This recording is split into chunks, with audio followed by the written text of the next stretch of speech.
보통은 성공보다 실패 확률이 더 높다는 전투기 막바지 개발의 한창입니다. 첨단 초음속 전투기 KF-21 개발을 위한 시험용 항공기 즉 시제기는 현재 모두 6대인데요. 2026년 양산 1호기가 실전 배치될 때까지 2,000번이 넘는 시험 비행을 완료해야 한다고 하죠. 방위사 업청이 KF-21 최초 양산 물량 20대를 계약해 본격적인 양산 체제에 돌입했습니다. 이렇게 전 세계에서 첨단 초음속 전투기 개발에 성공한 8번째 국가가 되기까지 꼬박 20년이 걸렸습니다.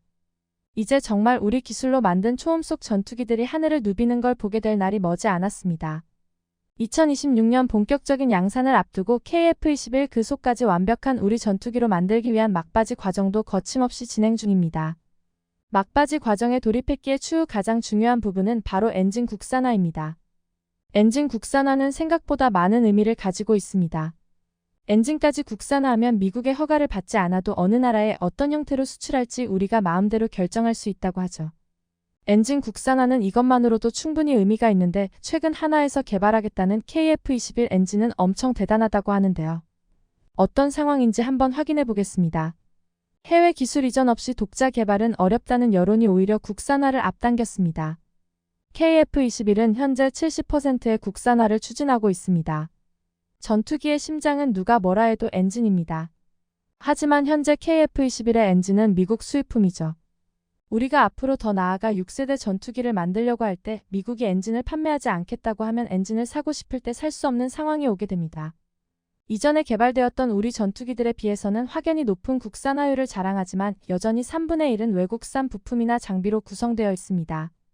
KF-21의 엔진은 미국 제너럴 일렉트릭에서 개발한 F414-400K로 미국에서 항공모함 함재기로 쓰는 FA-18EF 슈퍼호넷이 쓰는 것과 같습니다.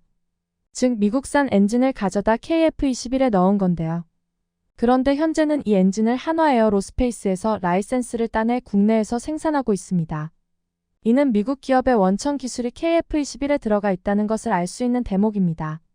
이러한 부분 때문에 엔진을 국산으로 바꾸지 않는 한 KF-21을 외국에 수출하거나 하려면 미국의 허가를 받아야 합니다. 당연히 미국은 자국에 우호적이지 않거나 경쟁 상대인 중국이나 러시아의 협조적인 나라에 KF-21이 수출되는 걸 원하지 않을 것이라는 것은 자명한 일입니다. 그렇게 되면 KF-21의 수출길은 좁아질 수밖에 없습니다. 이에 일부 전문가들은 엔진 국산화를 하지 못한 시점에서 KF-21은 성능과 별개로 세계 방산 시장에 있어 한계성이 있는 전투기라고 이야기해왔습니다. 그렇다면 왜 처음부터 국산 엔진을 만들지 않았는지에 의문을 가지시는 분들도 있을 텐데요.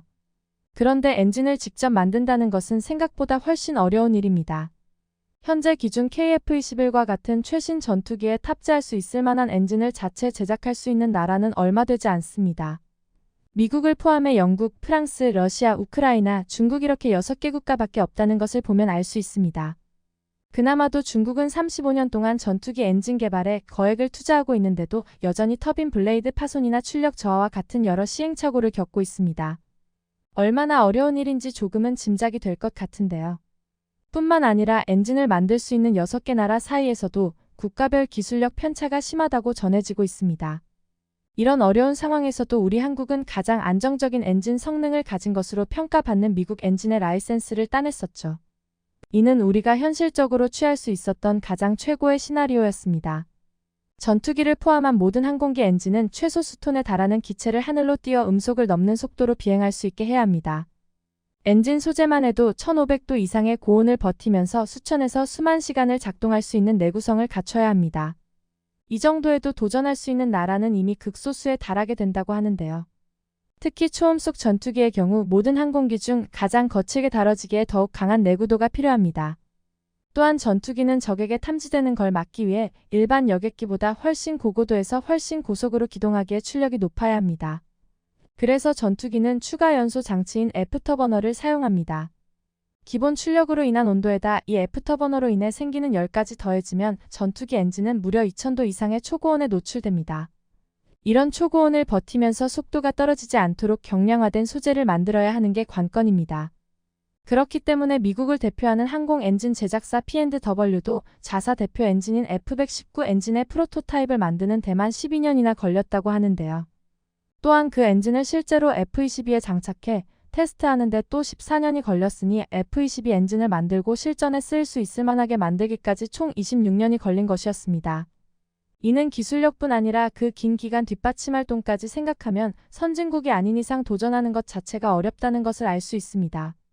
이러한 어려움에도 KF-21 엔진의 국산화를 포기해서는 안 되는 건 단순히 향후 수출을 용이하게 하기 위해서만이 아닙니다. KF-21 이후의 전투기 개발을 위해서 혹은 KF-21 자체의 성능 업그레이드를 위해서라도 엔진을 국산화시켜야 하기 때문입니다. 한국이 국산화율 70%만으로도 자국 전투기들과 방산 시장에서 경쟁할 수 있는 전투기를 만든 걸 본 방산 선진국들이 엔진 등 핵심 기술을 쉽게 이전해주지 않을 것이란 것은 뻔한 일입니다. 따라서 다음 전투기부터는 좋든 싫든 더 성능 좋은 엔진을 넣으려면 우리 손으로 만드는 것이 최선의 방법이라는 것이죠. 예를 들면 조종사 없이도 움직일 수 있는 6세대 전투기에 미사일을 달려면 최소 15,000파운드 이상의 추진력이 필요한데 이 정도 수준 엔진은 미국에서 미사일 기술 통제 체제 등을 통해 수출을 규제합니다. 미국이 스텔스 전투기용 엔진을 외국에 판 사례가 없다는 것만 봐도 엔진 국산화는 꼭 필요한 일이라는 것을 알 수 있습니다. 이는 KF-21의 스텔스화를 실현하려면 우리 손으로 엔진을 만들어야 한다는 것을 말해주는 것과도 같습니다. 다행히도 KF-21의 스텔스기화에 대해 향후 전망은 매우 밝습니다. KF-21에 탑재되는 엔진을 국내에서 라이센스 생산 중인 한화에어로스페이스에서 최신 전투기 엔진 개발에 나섰기 때문입니다. 개발에 성공하게 되면 우리는 세계에서 7번째로 최신 전투기 엔진을 자체 제작할 수 있는 나라의 이름을 올리게 되죠.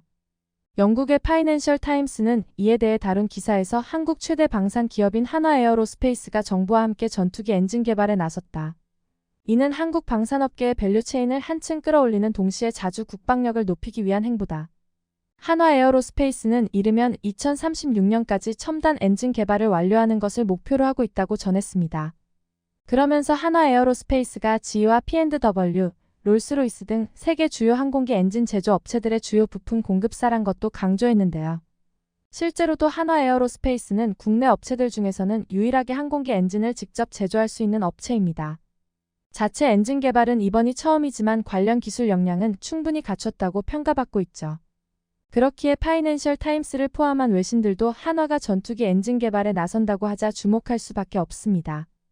외신들에서 한화의 전투기 엔진 개발을 대서특필한 것은 단지 그들이 최근 K9 자주포 등을 통해 국제 방산 시장에서 큰 성과를 내서만은 아닙니다.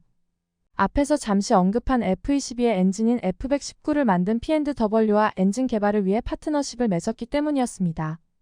이는 우리의 항공기술 역량이 선진국들과 나란히 할 수 있는 수준에 이르렀다는 뜻으로 그 자체로도 큰 의미가 있다 할 수 있습니다.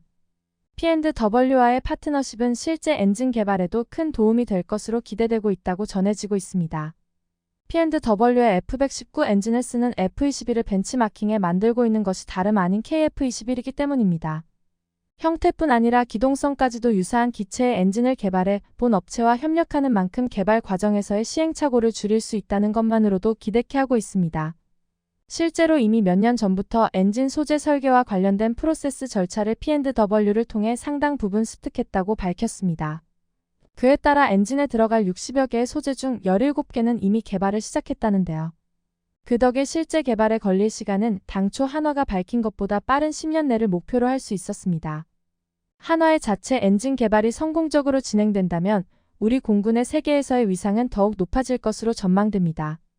영국의 항공 잡지 플라이트 인터내셔널은 최근 발간된 6월호에서 대한민국의 현재 공군력을 미국과 러시아, 중국, 인도에 이어 세계 5위로 평가했는데요. KF-21이 실전 배치될 경우 인도와 중국을 넘어서 세계 3위에 오를 수도 있다는 분석까지 내놨습니다. 물론 이 KF-21은 엔진 국산화가 안 된 현재 상황에서의 순위를 말하고 있었습니다.